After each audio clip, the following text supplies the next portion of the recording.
Tu as eu ton accès en première, mais tu ne sais pas si tu vas choisir la première D ou la première C. Sache que cette décision est la clé de ton succès. Parce que un mauvais choix va détruire toute ta carrière. Bon, comment faire? Tu es en seconde C.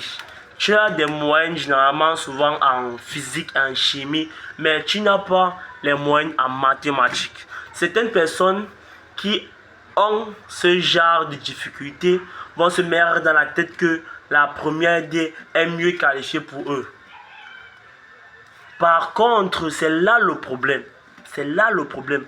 Pour une personne qui dit qu'il s'en sort en physique et en chimie, mais ne s'en sort pas en maths, il pense qu'il pourra faire la première D facilement. Non, non, ça ne se passe pas comme ça. En oubliant qu'en première D, il y a la physique, il y a la chimie, il y a la SVT, il y a la mathématique qui vient encore en force. Bon, un conseil que je peux vous dire, c'est quoi? Si tu es faible en mathématiques, en seconde ici, pas faible quand même, mais que tu es dans la moyenne, généralement 10, 9, 8, et que tu as les excellentes notes en physique, il te conseille de faire la C. Pourquoi? Parce que quand vous êtes en C, tu vas automatiquement te forcer à faire les mathématiques. Tu vas te forcer à devenir fort en maths. Vous voyez un peu. C'est ça. C'est ce qui donne souvent espoir aux élèves de la première C. Quand tu vois ton épreuve de physique, tu vois 17. Tu vois ton épreuve de chimie, tu vois 18. Mais tu vois ta note en maths, tu vois 6. Et que tu vois que le coefficient de mathématiques en première C, c'est coefficient 6, tu as 6. Là, ça fait un choix dans ta tête. Tu es obligé de travailler dur pour avoir la moyenne en maths. Parce que tu auras des camarades qui vont aussi travailler ensemble. Vous allez pouvoir travailler ensemble. Par contre, un élève qui a des excellentes notes en physique, chimie, qui n'a pas la note en maths, quand il part affronter la terminale D, il aura une bonne note en maths, il aura une bonne note en physique, il aura une bonne note en chimie, mais il aura une sous en mathématiques. Il ne pourra pas se concentrer en mathématiques pour élever son niveau parce qu'il y a la SVT qui viendra occuper son cerveau. Vous voyez un peu. Et la SVT est énorme. Vous voyez. Et le coefficient de la SVT, c'est coefficient 6. Là alors, une personne de la première D va se concentrer en SVT et va laisser la mathématique qui est coefficient 4.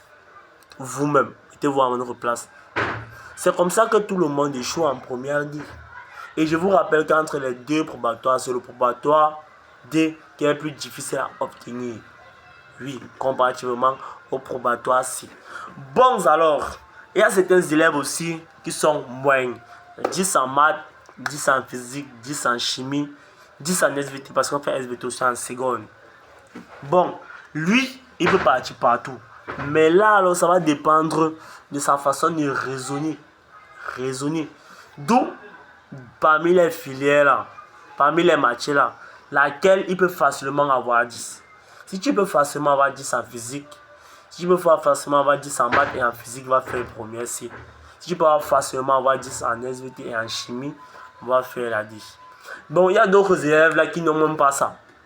Bon, pour un élève qui est dans les 6 là, la première que je vous suggère, vous voyez, c'est la première C. Tu pars en première C, tu te forces sur deux matières, la physique et la chimie. Et la mathématique, par exemple, dans la physique et la maths. Quand tu es calé là-bas, si tu obtiens ton probatoire C, ne pars pas faire la terminale C.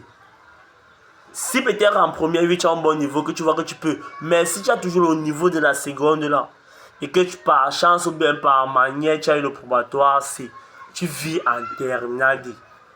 Tu t'en sors facilement là-bas vu que les maths seront abordables et la physique sera abordable. Tu auras seulement les difficultés pas en SVT.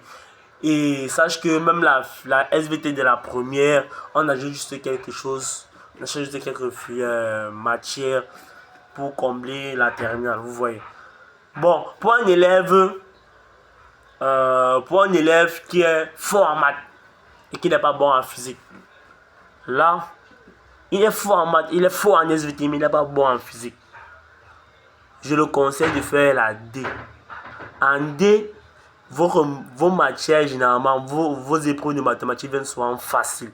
Tu tapes ton 18 en maths, même si tu n'as pas une bonne moyenne en physique, vu que la physique n'est même pas une matière de base en première. Et en chimie, tu auras la moyenne, parce que si tu t'en sors en maths, tu vas t'en sortir en chimie.